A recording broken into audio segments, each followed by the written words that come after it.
오늘은 주제에 대해서 다양한 관점에서 토론할 수 있도록 두 분의 발제자를 모셨습니다. 먼저 한국도시정책연구소 장재민 소장님께서 주제 발표를 해주시겠습니다. 장재민 소장님, 단상 앞으로 나오셔서 주제 발표해 주시길 바랍니다.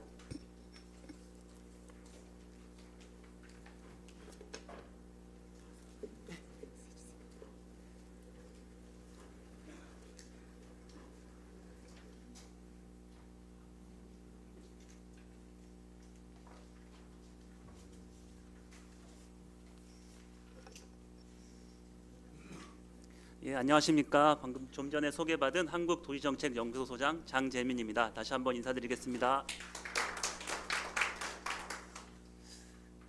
여기 오신 분들이 이게 생각보다 많이 오신 것 같아서 이게 좀 마을버스에 대한 문제가 상당히 심각하구나 하는 것을 다시 한번 이렇게 깨닫게 됩니다.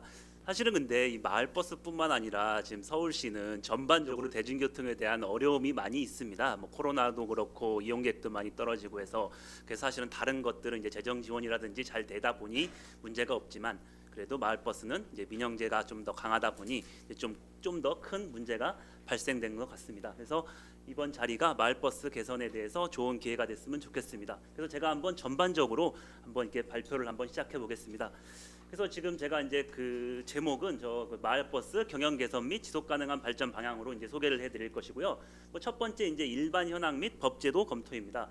그럼 현재 지금 마을버스 운행 특성을 살펴보시면 사실은 저런 틈새 구역을 운행하고 있고 이제 보조교통수단, 환승교통, 이제 환승 요금이 도입됨으로써 보조 연계 기능이 강화되고 있고 요즘은 버스 라스트 마일 기능이 강화되고 있어갖고 마을버스에 다양한 기능을 갖고 있지만 현재 그 마을버스 경영 위기라고 해서 지금 운송 비용이 증가되고 있고요.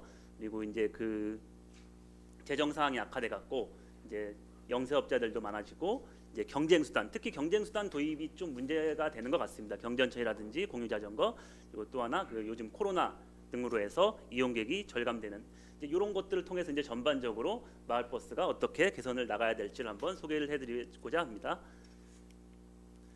그리고 요 지금 일반 현황을 보시면 지금 마을버스 업체 수가 139개이고 저 종사자 수는 한 3,050명 정도가 됩니다. 그리고 저 정류장 현황은 총 5,600개고요. 저 중에서 이제 저희가 이제 다루고자 하는 게 저 마을버스 중복 정류장 저 22%가 되는 저것입니다. 그리고 이제 연도별 차량 보유 대수는 1,600대 정도가 되고요. 잠시만요. 근데 이거 조금 진하게 해줄 수 없는 거예요? 되게 안 보이거든요. 제 눈에만 안 보이나 이게? 혹시 원래 이 정도인가요? 잘 안 보였어요. 잠깐만요. 예, 그러면은 시작하겠습니다. 이제 자치구별로는 지금 현재 그 마을버스 업체 수가 이제 오른쪽에 왼쪽에 보시면은 서초 동작구가 많이 있고요. 현재는 그 2022년 말에 이제 그 송파구까지 이제 설치가 돼서 현재는 중구만 이제 마을버스가 현재 없는 상황이고요. 그리고 노선 수는 다음과 같이 그렇습니다. 그리고 저 마을버스 운행 특성을 보시면 이제는 운행 거리는 이제 5에서 10km가 가장 많은 대수를 차지하고 있고요. 그리고 연료별 버스 현황은 이제는 소형은 경유, CNG는 중형이 많이 되고 있습니다.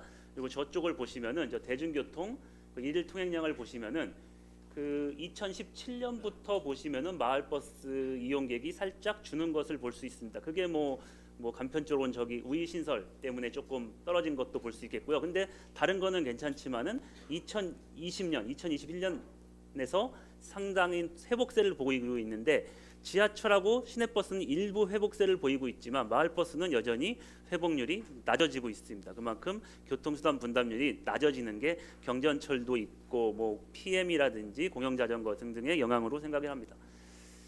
그리고 운전자의 임금 현황인데 보시면은 이제 2020년까지는 어느 정도 일정 수준 이상 올라가다가 2021년에 운전자 수가 많이 감소된 것을 볼 수 있습니다. 근데 운행률이 저조해지거나 해서 일부 이탈된 운전자들이 많이 보이는 걸로 나타나고 있습니다. 그리고 여전히 시내버스 임금보다는 상대적으로 적게 나타나는 걸로 보입니다.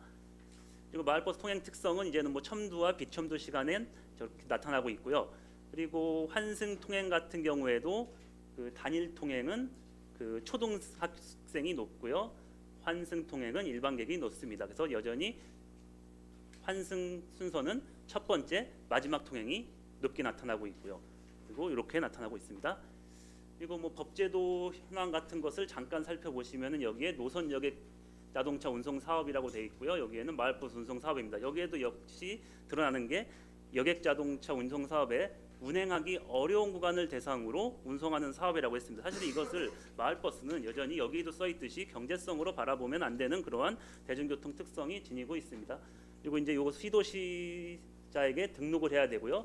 최소 등록 대수가 서울시는 7대입니다. 그리고 여전히 또 밑에 한번 써 있듯이 일반 노선이 운행하기 어려운 지역, 운행하지 않는 지역을 운행하라고 써 있습니다.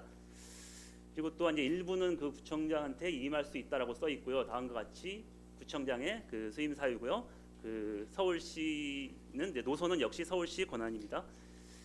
그리고 오늘의 그 좀 메인은 이제 중복 정류장이 되겠는데요.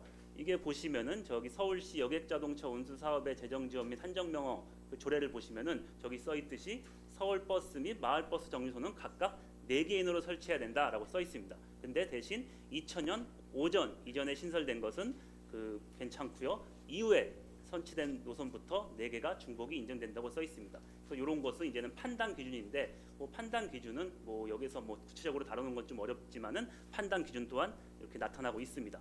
여전히 이것도 판단 기준인데 뭐 예를 들어서 마을버스가 시내버스보다 선진입한 경우 뭐 신규 도로가 개설됐을 때 뭐 신호체계 변경으로 인해서 뭐 노선이 좀 흐트러진다거나 뭐 유턴을 한다거나 그럴 경우에는 제외하고 모두 4개 정류장밖에 허용이 안 되고 있습니다. 그러니까 서울시 마을버스 재정 지원 및 현황입니다.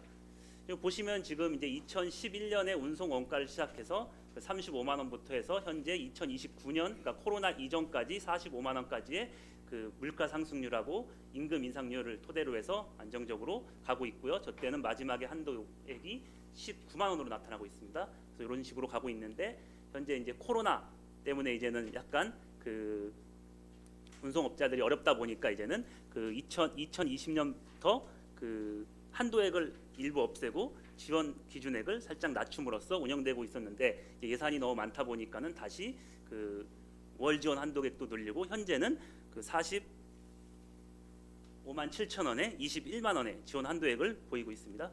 그리고 이것은 그 재정 지원 업체인데 지금 여전히 코로나 이후로 거의 2022년에는 171개 업체 117개 업체까지 지금 재정 지원을 받고 있습니다. 저 정도면 한 85에서 90% 정도 나타나는데 지금 한 480억 정도가 되고 나타나고 있습니다. 그래서 현재 재정 지원이 많이 높아지고 있다는 것을 볼 수 있겠고요. 그리고 제가 이제 서울시 마을버스 이대로 괜찮나라고 해서 제가 한번 이거를 그 주제를 잡아봤습니다. 그래서 보시면은 지금 코로나로 인해서 지금 이용객이 많이 감소가 되고 있습니다. 보시면은 저 아까 앞에도 설명해 드렸듯이 마을버스는 이용객이 지금 점점 줄어들고 있고 다른 대중교통들은 일부 회복세를 보이지만 마을버스는 여전히 회복세를 보이지 않습니다. 그리고 또 하나 저 서울시 인구가 줄어드는 것도 영향이 있고요. 지금 이제 그 고령자 그 65세 이상 노인이 높아짐으로써 이제 무임승차가 안 됨으로써 이제 지하철로 몰리는 그런 특성도 아마 있을 것이라고 생각을 합니다. 그리고 또한 그 관내 교통수단이라고 하죠. 이제 모빌리티가 이제 많이 등장되고 있는데 저 0에서 5km 같은 경우에는 좀 PM이라든지 킥보드 등을 많이 하고 그 공공자전거도 많이 해서 사실은 마을버스가 점점 약간의 그 입지를 잇고 있지 않나 그런 느낌이 좀 들어서 지금 경쟁수단이 다양화되고 있습니다. 그리고 또한 요즘에 한참 말 많은 이 경전철, 지금 경전철이 상당히 많이 증가되고 지금 계획이 되고 있는데 지금 우이신설 노선으로 인해서 인근 마을버스가 이용객이 10% 이상 감소된 것도 나타나고 있고요. 코로나 이후로 저기가 지금 우이신설 경전철이 나타나고 있는데 각 50% 내외가 지금 감소된 걸로 나타나는 버스 노선입니다. 그리고 또한 그 코로나 때문에 지금 한 27% 정도 이용객이라든지 수입이 감소되고 있는데 여전히 이용 요금은 그 동결이 됨으로써 이것이 사실 어떻게 보면은 그 업체 운수 업체분들께 다 이제 그 피해가 가는 액수인데 이런 것들이 이제 재정 지원을 이제 원활히 받지 못하다 보니까 너무 어려운 그 입지에 처해 있는 것 같습니다. 그리고 또한 그 마을버스 운전자의 그 낮은 업무 만족도도 있습니다. 그래서 그 근속 기간이 상대적으로 짧고요. 뭐 다른 일자리 구하면 당장 그만두고 싶다는 분들도 많았고, 평균 휴식 시간도 낮고 휴식 장소도 없고 임금도 낮고 하다 보니까 사실은 이 마을버스라는 것은 잠깐 머무르는 그런 그 직종이 될 수밖에 없는 것 같습니다. 그래서 이것도 보시면은 2021년에 그 마을버스 운전자분들의 수가 좀 많이 감소된 걸로 나타나고 있습니다. 저게 그 운행률을 좀 줄이다 보니까는 그 이탈을 하신 거를 볼 수 있는데, 저 기사에도 나왔듯이 지금 막상 이제 기사분들이 떠나면은 이분들이 뭐 갈 수 있는 데가 뭐 또 다른 운전이라든지 하겠지만, 요즘에 어떤 그 배달이라든지 퀵 서비스 이런 게 또 좋다 보니까 그쪽으로 가신 분들이 워낙 좋으니까 바로 이쪽으로 이제 들어오지 않는 그런 분들도 많이 있다 보니까, 아무리 그 운행률이 이제는 높아져도 기사분들이 없어서 마을버스 서비스가 어려워지는 그런 현상도 지금 발생되고 있습니다. 그래서 이것도 이제는 그러면 이제 마을버스가 시민들에게 어떤 수단인가도 한번 이렇게 살펴볼 필요가 있겠는데요. 지금 제가 이제 그 코로나19 이후로 이용자별 특성을 분석해봤는데, 대략 일반은 한 30% 떨어졌고요. 그 청소년하고 어린이는 한 20% 내외가 감소된 걸로 나타나고 있습니다. 그래서 보시면은 다음과 같고요. 그리고 요것은 이제는 그 낮아진 그 이용객이 낮아진 노선을 보다 보니까는 저 노원 13이라든지, 그러니까 보통 학교라든지 이 교육시설이라든지 이런 노선을 운영하는 그 마을버스가 한 50% 내외로 많이 낮아진 것을 볼 수 있습니다. 사실은 이런 것이 어떻게 보면은 저 그 기반 시설, 그 좋은 그 거주 시설이라든지 교육 시설에 대한 그 접근성을 강화하고 있는 노선들인데, 그 코로나 때문에 잠깐 그 이용객이 떨어졌다고 해서 저런 노선들이 좀 피해를 많이 보고 있습니다. 사실은 이런 노선들이 거꾸로 보면 황금 노선일 수도 있거든요. 근데 이런 노선들이 코로나 피해를 그대로 받고 있다는 것이 어쨌든 그 특성이 되겠고요. 두 번째는 보시면은 제가 그 재정 지원이 어디 자치구가 많이 받는지를 한번 분석을 해봤습니다. 보다 보니까는 저 위에 있는 꼭대기, 저기 있는 데가 상당히 많이 받고 있거든요. 근데 저기 있는 데가 많이 받을 수밖에 없는 게, 그 시내버스 같은 경우에는 이렇게 종이라든지 횡이라든지 이렇게 노선이 형성되고 있었는데, 저기는 다 끝에 지역은 다 시종점 구간이다 보니까는 시내버스 구간으로는 그 접근성이 그 서비스가 원활하지 않습니다. 그것을 이제는 그 마을버스가 대체하고 있는데, 그러다 보니까는 재정 지원이 상대적으로 이제 높아지고 있다는 것도 볼 수 있겠고요. 또 이런 것도 이제는 제가 보다 보니까는 그 어린이 비중이라든지 그 청소년 비중이 높은 데가 어딘지를 봤습니다. 보다 보니까는 저 역시 사각지대, 저 사이드 있는 데 그 경계선에 어린이라든지 청소년 비중이 높습니다. 어떻게 보면 저기가 그 마을버스가 통학버스 역할도 일부 하고 있다는 어떠한 그거죠. 그래서 저는 통학버스 역할도 좀 하고 있고요.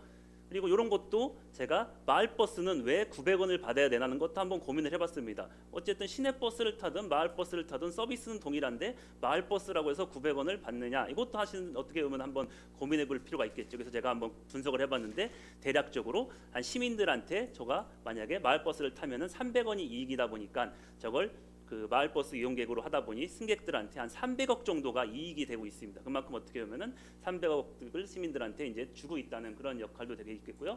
마지막으로 요게 이제 그 재정 지원이 높은 업체를 보면은 제가 한번 보다 보니까는 여전히 그 산악지대라든지 인구 밀도가 낮은 데에 재정 지원이 높을 수밖에 없습니다. 사실은 그렇죠. 사실은 뭐 인구 이동이 많은 데를 가면은 재정 지원이 낮거나 이용객이 높다 보니까 수입이 높을 수 있는데, 저런 데는 당연히 그 녹지 비중 높고 인구 밀도 낮고 산악지대다 보니까 재정 지원이 높을 수밖에 없습니다. 근데 저런 데에 오히려 마을버스가 더 들어가야 되는데도 저런 데가 재정 지원이 높다고 해서 좀 많이 줄어드는 것은, 저런 것도 좀 하나의 그 서비스를 좀 더 개선시킬 필요가 있다고 생각합니다. 그래서 이제 그 경영 개선을 위한 방법은 사실은 여러 가지가 있습니다. 뭐 오늘의 그 발표한 그 중복정류장 말고도 이용요금 상향도 있고요, 표준소원가 현실화도 있고요, 운임 정상 개선, 뭐 적자 보조금 개선, 뭐 등등이 있는데, 사실은 저는 뭐 다른 것보다 요즘엔 그 대중교통 연계 개선이 가장 필요하다고 봅니다. 사실은 마을버스 하나만 띄워보는 게 아니라 그 대중교통이라는 서울시 큰 축을 바라보고 마을버스가 그 연결고리를 이어준다, 이런 식으로 해야지 마을버스만 띄어서 이렇게 생각한다는 건 사실은 다소 어려움이 있습니다. 그래서 저것도 이제 사람들이 이제는 저걸 한번 보시면은, 제가 여기서 저걸 보고도 조금 새로운 걸 발견한 게 그 대중교통 수단 분담률입니다. 저 보시면은 2019년에서 2020년 대중교통 수단 분담률보다 그 승용차 수단 분담률이 상당히 높아졌습니다.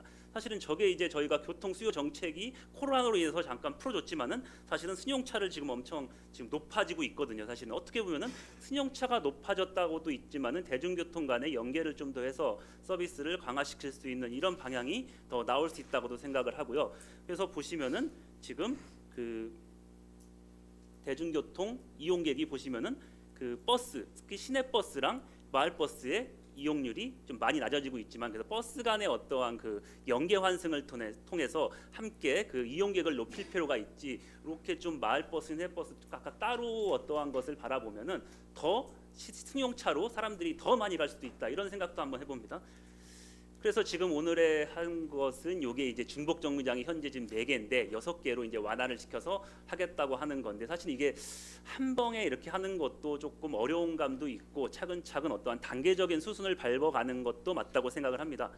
그래서 현재 지금 그 앞에도 설명했듯이 그 마을버스 같은 경우에는 도시철도라든지 일반 버스의 그 보조 기능, 연계교통 수단의 기능을 담당할 수 있다라고 생각합니다. 사실은 그래서 어떻게 보면은 다른 그 대중교통이 서는 데를 많이 갈수록 사실은 좋은 겁니다. 그래야지 이게 그 연계 환승이 되지. 뭐 그 중복 정류장이 사실 어떻게 보면 하나의 환승 센터일 수도 있는데, 그런 데는 다 빼고 그냥 단독으로 다녀라라고 하는 것은 어떻게 보면 저 연계 보조 기능이 아니라 뭐 좀 다른 느낌의 그 대중교통인 것 같거든요. 그래서 제가 이제 한번 이 아이디어를 내세운 게, 이 도로 같은 경우에가 만약에 큰 축이 3개가 있습니다. 그러다 보면 이제 도로를 그냥 횡단하는 것은 시내버스나 이런 것에 무시하고, 도로를 횡단하는 것은 도로 간의 그 연계 완승을 해주다 보니까 저런 것도 허용해 줄 수 있는 것이고요.